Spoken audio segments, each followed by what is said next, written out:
महास्थबिर जातक अध्याय 18। हमारी क्लास के ज्ञान घोष और सुरेश्वर मुखर्जी के बीच एक दिन टिफिन की छुट्टी के दौरान जबरदस्त झगड़ा हो गया। वे दोनों ही अहिरी टोला के रहने वाले थे। अहिरी टोला का लड़का होने का असल में क्या मतलब होता है, आज के लोगों को ये साफ तौर पर समझाना जरूरी है। हमारे बचपन के दिनों में कलकत्ता शहर और उसके आसपास के इलाकों की कुल आबादी शायद 6 लाख से ज्यादा नहीं रही होगी। मुख्य शहर कई मोहल्लों में बटा हुआ था। कुछ सीमित दायरे को मिलाकर एक पाड़ा या मोहल्ला बनता था, जैसे अहिरी टोला, जोड़ा सांको, बाग बाजार, बेनेटोला, नेबूतला, चोर बागान, झामपुकुर, दर्जी पाड़ा, कांसारी पाड़ा, जान बाजार, शुणी पाड़ा, ढुली पाड़ा, मुच्ची पाड़ा, गढ़पाड़ा आदि। मोहल्ले के हर शख्स का एक दूसरे के साथ एक अनिवार्य मेल मिलाप रहता था। अगर एक मोहल्ले का आदमी किसी दूसरे मोहल्ले में जाकर पिट जाता या अपमानित होता तो पूरा मोहल्ला उसे अपनी बेइज्जती मानता था। इसी बात को लेकर मोहल्लों के बीच अक्सर दंगे फसाद और यहाँ तक कि खून खराबा भी हो जाया करता था। जो आदमी अपने मोहल्ले की मर्यादा बनाए रखने की कोशिश नहीं करता, उसे मोहल्ले में एक तरह से बिरादरी से बाहर यानी अछूत मान लिया जाता था। हर मोहल्ले में कुश्ती और जिम्नास्टिक का एक अखाड़ा, थिएटर का एक क्लब और जहां शौकीन रईस रहते थे, वहां शौकिया यात्रा पार्टी यानी नुक्कड़ नाटक दल जरूर होती थी। कई मोहल्लों में एक हरि भक्ति प्रदायिनी सभा भी हुआ करती थी। उस जमाने में अहिरी टोला का बड़ा नाम और खौफ था। सुनने में आता था कि अहिरी टोला में ऐसे 5-7 लोग हैं जो बेमालूम तरीके से चाकू मार सकते हैं।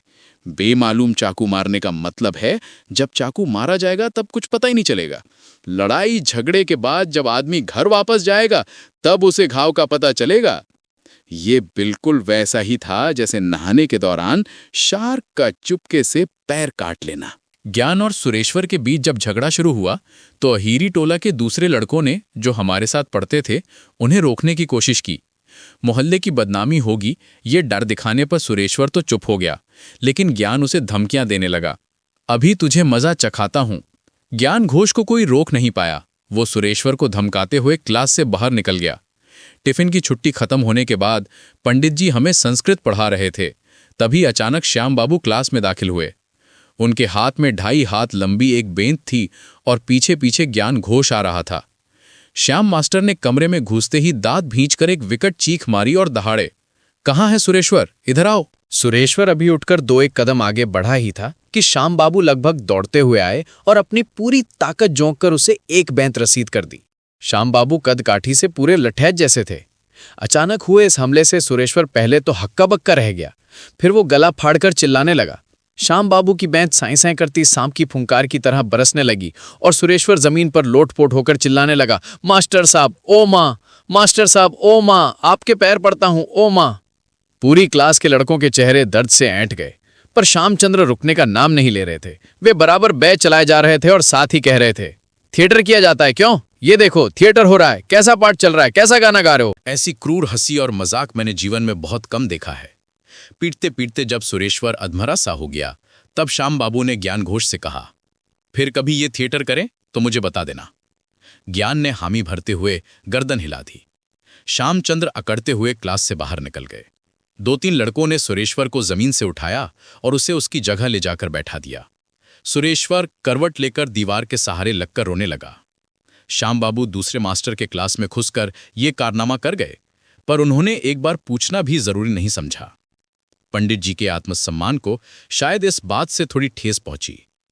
श्याम मास्टर के जाने के बाद जब क्लास का सन्नाटा थोड़ा कम हुआ, यानी जब छात्र आपस में फुसफुसाते हुए श्याम मास्टर के खानदान को गालियां देने लगे, तभी पंडित जी ने सुरीली आवाज में पुकारा, ज्ञान घोष। जी सर। इधर आओ। ज्ञान अपनी जगह से उठकर अकड़ के साथ पंडित जी के पास जाकर खड़ा हो गया। पंडित जी ने पूछा, तुम्हारा सरनेम पदवी घोष है ना? हाँ सर। कौन से घोष हो तुम? ग्वाला घोष या कायस्थ घोष? कायस्थ घोष हो सर। बापू, कायस्थों का बर्ताव तो ऐसा नहीं होता। घर पे जरा अच्छी तरह पूछना तो। मुझे तो लग रहा है कि तुम ग्वाला घोष हो। हमारे साथ 3-4 ग्वाला लड़के पढ़ते थे। उनमें से सत्यकिंकर घोष वालों का दूध का बहुत बड़ा कारोबार था। सत्यकिंकर भी अहिरी गोमा का ही लड़का था। उस छोटी सी उम्र में ही उसने कुश्ती वुश्ती करके और घी दूध खाकर अपना बदन देखने लायक बना लिया था। पंडित जी की बात सुनकर सत्यकिंकर तपाक से खड़ा हो गया और बोला, सर हमारी जात में अगर ऐसा लड़का होता तो हम उसे मजा चखा दे। पंडित जी ने बात और न बढ़ाते हुए ज्ञान से कहा, जाओ अपनी जगह बैठो। फिर एक लंबी सांस भरकर श्याम मास्टर की तरफ इशारा करते हुए बोले, ब्राह्मण है ना, थिएटर का नाम सुनते ही उछलने लगता है। पर मामला यहीं खत्म नहीं हुआ। हफ्ते में कम से कम एक दिन श्याम मास्टर किसी न किसी बहाने हमारी क्लास में आते और सुरेश्वर की पिटाई करके जाते। इसी बीच एक शनिवार को किसी मौके पर सुरेश्वर के मोहल्ले में नाटक हुआ और उसने उसमें अभिनय किया था। श्याम मास्टर दूसरी क्लास के अहीरी टोला के लड़कों से रोजाना सुरेश्वर की खबर लिया करते थे। शायद उन्हीं लड़कों से उस दिन के नाटक की खबर पाकर वे पहले ही पीरियड में आधम के और सुरेश्वर को पीटना शुरू कर दिया। सुरेश्वर पहले 2-4 मिनट तो चिल्लाया, मास्टर साहब मोमा, आर्तनाद। उसके बाद वो जमीन पर गिरकर गूं गूं कराहने लगा। उसके ऊपर बेतें चलती रहीं सपासप। हमारे साथ सूर्य कुमार बंदोपाध्याय नाम का एक लड़का पढ़ता था। काफी गोल मटोल और प्यारा सा दिखने वाला लड़का था। वो बाबुओं की तरह गले में चादर लटकाकर और धोती के पल्ले कोंचा को लटकर कमर में खोंसकर किसी बड़े बुजुर्ग मुरब्बी की तरह स्कूल आता था। आजकल की तरह जांघों तक ऊंचे हाफ पैंट, बिना आस्तीन की शर्ट और पैरों में चप्पल पहनकर स्कूल जाना हमारी कल्पना से बाहर की बात थी।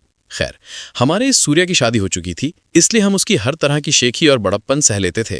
लेकिन उस छोटी सी उम्र में शादी होने की वजह से बाल विवाह के कट्टर विरोधी और ब्रह्म समाजी श्याम मास्टर सूर्य से बुरी तरह चिढ़ते थे। उस दिन सूरी पर शायद राहु की दृष्टि पड़ गई थी, इसीलिए सुरेश्वर की दुर्दशा देखकर वह सिसक सिसक कर रो पड़ा। सहपाठी की उस दिल दहला देने वाली चीख को सुनकर हम सबकी आंखें भर आई थीं, लेकिन जैसे ही सूरी के गले से आवाज निकली, श्याम मास्टर की नजर उस पर पड़ गई। बैंत लहराते हुए वे सूरी की ओर बढ़े और बोले, तुम्हें क्या हुआ? दोस्त के दुख में बिल्कुल पिघल गए हो? क्यों विद्यासागर महाशय बन रहे हो हैं? ये कहते ही उन्होंने सूरी पर सपासप बैंत बरसानी शुरू कर दी। बेचारा सूरी इस अचानक हुए हमले से पहले तो बिल्कुल हक्का बक्का रह गया। फिर वह अपनी जान बचाने के लिए बुरी तरह चिल्लाने लगा। साथ ही श्याम बाबू भी चिल्लाने लगे, शादी की गई है? क्यों? दोस्त के लिए बड़ा दर्द उमड़ रहा है? लो, दोस्त के दुख का थोड़ा हिस्सा तुम भी लो, कैसा लग रहा है? जिस मास्टर के पीरियड में ये पाशविक तमाशा चल रहा था, वे आखिरकार और बर्दाश्त नहीं कर पाए और बीच में पड़कर बोले, श्याम बाबू अब रहन दीजिए, काफी सबक मिल गया है। उस समय हमारे स्कूल में हर पीरियड के खत्म होने पर 5 मिनट की छुट्टी मिला करती थी। घंटा बजते ही क्लास के ज्यादातर लड़के शोर मचाते हुए बाहर निकल जाते थे। 5 मिनट बाद जब क्लास शुरू होने का घंटा बजता, तब सभी लड़कों को क्लास में जुटने और उनके तर्क वितर्क या झगड़े थमने में करीब 15 मिनट का समय लग जाता था। इस वजह से लगभग हर दिन हर पीरियड की शुरुआत का समय एक संकट काल की तरह होता था। प्रिय दोस्तों, अंत तक साथ रहने के लिए धन्यवाद। कृपया हमें प्रोत्साहित करने के लिए इस वीडियो को लाइक, शेयर और सब्सक्राइब करें। आपका सहयोग ही हमारी सबसे बड़ी प्रेरणा है। धन्यवाद।